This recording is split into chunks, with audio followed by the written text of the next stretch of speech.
السلام عليكم ورحمة الله وبركاته. نحمده ونشكره، أما بعد فأعوذ بالله من الشيطان الرجيم. بسم الله الرحمن الرحيم. آمنت بالله وملائكته وكتبه ورسله واليوم الآخر والقدر خيره وشره من الله تعالى والبعث بعد الموت. صدق الله العظيم. গাফলাতের সাথে আমলের নিয়তে হিদায়াতের উদ্দেশ্যে কিছু কথা বলা এবং শোনার মতো আল্লাহ তাআলা আমাকে তৌফিক দান করেছেন। এই জন্য মহান রব্বে কারীমের দরবারে শুকরিয়া আদায় করি, আলহামদুলিল্লাহ। তো সর্বপ্রথম যে কথাটি বলার জন্য আজকে এই ভিডিওটি বানানো, সেটা হলো ঈমানদারদের এই 7টি বিষয়ের উপর ঈমান আনতে হয়। প্রথমে হলো আমানতু বিল্লাহি, যেটা আমরা ঈমানে মুফাসসালের মধ্যে বলে থাকি। আমানতু বিল্লাহি ওয়া মালাইকাতিহি ওয়া কুতুবিহি ওয়া রাসূলিহি ওয়াল ইয়াউমিল আখিরি ওয়াল কদরি খাইরিহি ওয়া শাররিহি মিনাল্লাহি তাআলা ওয়াল বা'সি বা'দাল মাউত। এটা আমরা সাধারণত ঈমানে মুফাসসালে বলে থাকি। আমাদের ঈমানে মুফাসসালের মধ্যে এই শব্দগুলো আমরা বলে থাকি। তো আজকে আমরা জানবো এগুলো মূলত কি, এগুলোর অর্থ কি, এবং প্রত্যেকটার অর্থ সামান্য ব্যাখ্যা দেওয়ার চেষ্টা করবো ইনশাআল্লাহ। তো প্রথমেই আমানতু বিল্লাহি। আমানতু বিল্লাহির অর্থ হলো আল্লাহ তাআলার প্রতি বিশ্বাস করা, বিলিভ আওয়ার লর্ড, অর্থাৎ আমরা আল্লাহর প্রতি বিশ্বাস স্থাপন করব। এই কথাটার আমানতু বিল্লাহির অর্থ হলো এটা, অর্থাৎ আমরা মুসলমান, আমরা মুমিন, আমাদেরকে আল্লাহর উপর ঈমান আনতে হবে। এটা হচ্ছে ঈমানদার এবং মুমিনের সর্বপ্রথম যে দাবি, আমানতু বিল্লাহ, আল্লাহর প্রতি ঈমান আনতে হবে।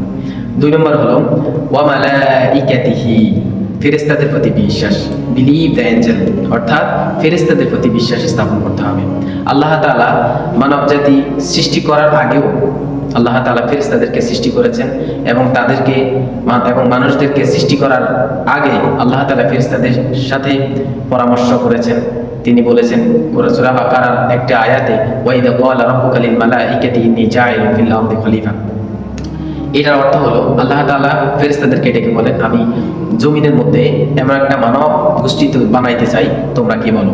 তাই এটা দ্বারা বোঝা যায় একটা ফেরেশতা স্বর্গীয় একটি দূত বাহিনী রয়েছে, যেটা আমাদের কাজে, আল্লাহ তাআলার কাজে, বিভিন্ন আমলে, জিকিরে তারা সবসময় ব্যস্ত থাকে।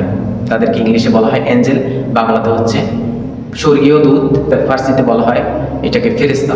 যাই হোক, তো এই ফেরেশতাদের প্রতি আমাদের বিশ্বাস স্থাপন করা ঈমানের দ্বিতীয়তম দাবি। 3 নম্বরে হলো ওয়া রাসূলিহি, বিলিভ দ্য প্রফেট মুহাম্মদ সাল্লাল্লাহু আলাইহি সাল্লামের, আদা প্রফেট আলাইহিস সালাতু ওয়াস সালাম, অর্থাৎ আমাদের রাসূলগণ, নবীগণ, অর্থাৎ আমাদেরকে নবী এবং রাসূলগণের উপর বিশ্বাস স্থাপন করতে হবে।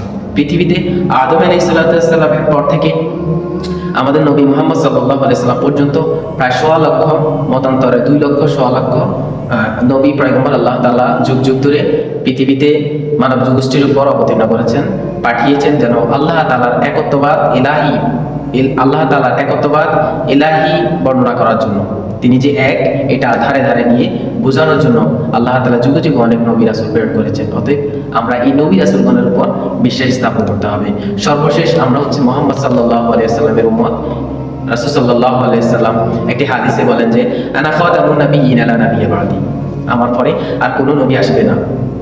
অর্থাৎ এই কথা দ্বারা বোঝা যায় আমাদের প্রিয় নবী সাল্লাল্লাহু আলাইহি ওয়াসাল্লামের পরে আর কোনো নবী আসবে না, অর্থাৎ তারপরও ঈমান আনা আমাদের জন্য ফরজ এবং ঈমানের একটি অংশ। 4 নম্বর হচ্ছে ওয়া কুতুবিহি, অর্থাৎ বিলিভ দ্য হোলি কোরআন, তাওরাত, জাবুর, ইনজিল এন্ড আদার সহিফা বুকস, অর্থাৎ সহিফা বুকস, অর্থাৎ 100 সহিফা বুকস, 100 সহিফা বুকস এবং 4টি প্রধান কিতাব, তার মধ্যে তাওরাত, জাবুর, ইনজিল, কোরআন, দা হোলি কোরআন। তো এই 4টি কিতাব মেইন কিতাব। যেহেতু আমাদের প্রিয় নবী সাল্লাল্লাহু আলাইহি সাল্লামের উপর কোরআন মাজিদ নাযিল হয়েছে, এই জন্য আমরা কোরআন মাজিদের উপর বিশ্বাস স্থাপন করব। যেহেতু আমাদের উপর কোরআন নাযিল হয়েছে, আমরা নামাজে এই কোরআন তেলাওয়াত করে থাকি। অন্যান্য নবীদের যে কিতাবগুলো ছিল, নবী রাসূলের যে কিতাবগুলো ছিল, সেগুলোর উপর আমরা বিশ্বাস স্থাপন করব। সকল কিতাবের জ্ঞান আমাদের এই পবিত্র কালামে রয়েছে, তাই আমাদেরকে কোরআনের উপর বিশ্বাস স্থাপন করতে হবে এবং আস্থা রাখতে হবে। আমাদের সংবিধান হিসেবে কোরআনকে মেনে চলতে হবে। 5 নম্বর হচ্ছে ওয়াল ইয়াউমিল আখিরি, 5 নম্বর হচ্ছে কিয়ামতের দিবসের প্রতি বিশ্বাস স্থাপন করা, believe in the day of judgement, অর্থাৎ মহাপ্রলয়ের দিন, যেই দিন এই পৃথিবীটা ধ্বংস হয়ে যাবে। সূরাতুল জিলজালের শুরুতে আল্লাহ তাআলা বলেন, ইজা জুলজিলাতিল আরদু জিলজালাহা ওয়া আখরাজাতিল আরদু আসকালাহা, যেদিন এই পৃথিবীটা ধ্বংস হয়ে যাবে, তুলার মতো পাহাড় পর্বত গাছপালা মানুষ সবগুলো উঠতে থাকবে, তখন একে অপরকে বলবে যে এ কি হলো, ও কি হলো, ও এমন করতেছে কেন, একে অপরকে প্রশ্ন করা শুরু করবে। ঠিক এটা সত্য যে কিয়ামত একদিন হবে। মালিকি ইয়াউমিদ্দিন, আল্লাহ তাআলা সূরা ফাতিহার 2 নং আয়াতে আল্লাহ তাআলা বলেন যে মালিকি ইয়াউমিদ্দিন, আমি হচ্ছি প্রতিফল দিবসের মালিক, আমি হচ্ছি কিয়ামতের দিবসের মালিক। যেই দিন কিয়ামত হয়ে যাবে সেই দিনের মালিক আমি। এই জন্য কিয়ামতের দিবস যেহেতু আমাদের সামনে আসবে বা আমাদের সামনে রয়েছে, সেটা আমরা বিশ্বাস স্থাপন করতে হবে। এটা হচ্ছে ইমানের পঞ্চমতম দাবি। ইমানের পঞ্চমতম দাবি, এটির উপরে ইমান আনা ফরজ। 6 নম্বরে হচ্ছে ভালো মন্দ তাকদীরের প্রতি বিশ্বাস করা, অর্থাৎ ভাগ্যের প্রতি আমাদেরকে বিশ্বাস স্থাপন করতে হবে। আমাদের ভালো মন্দ সবকিছু আল্লাহর পক্ষ থেকে হয়। Believes all times good and bad by luck, আমরা সব সময় ভালো এবং মন্দ সবকিছু আল্লাহর পক্ষ থেকে হয়, তাই মেনে চলে আমাদেরকে ভাগ্যের উপর বিশ্বাস স্থাপন করতে হবে।